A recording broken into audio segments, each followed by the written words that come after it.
Raging Gale by James Ryan, read by the author. Part the 180th. The Gale goes for another prize. Nothing seemed amiss to Hope as the Gale swooped down on the merchant vessel she sighted after the storm. The ship did try and maneuver to port, to try and get to beam reach, with the winds that drove the Gale atop her, but that was to be expected. The King Charles had tried much the same thing when Hope started her soldier, which felt like years ago. "Ready with chain!" Abigail commanded, as she edged the Gale to starboard, cutting to intercept the merchant. There was a moment of worry as Hope noticed that the guns were not readied as quickly as they had been before. The loss of Collins became obvious, as the men who loaded them seemed to take longer without their old master gunner to give directions and keep them to a cadence.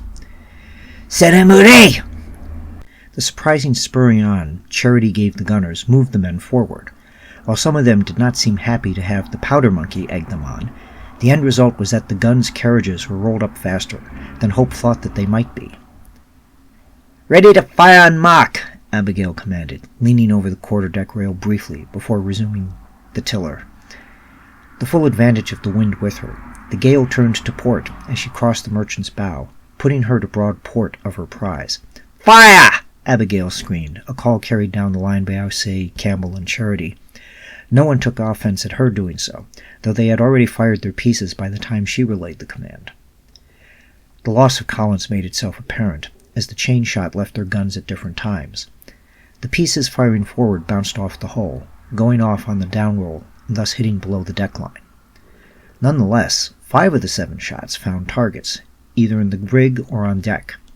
Hope did not wince that much as one of the rounds briefly wrapped itself around the head of a sailor on the merchant, taking it off before causing more carnage on deck.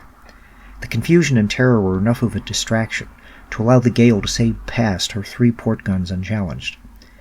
She continued past her, heading south, close to port at beam to the wind. Her crew watched the merchant struggle from the damage suffered, loose canvas in the rigging and body parts on the decks.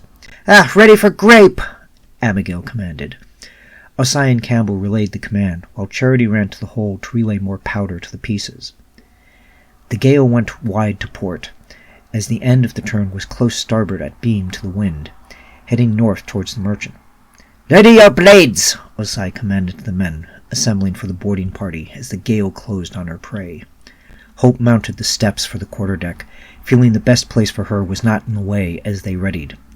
She was not prepared, however, for what happened next. Thank you for taking this moment with me.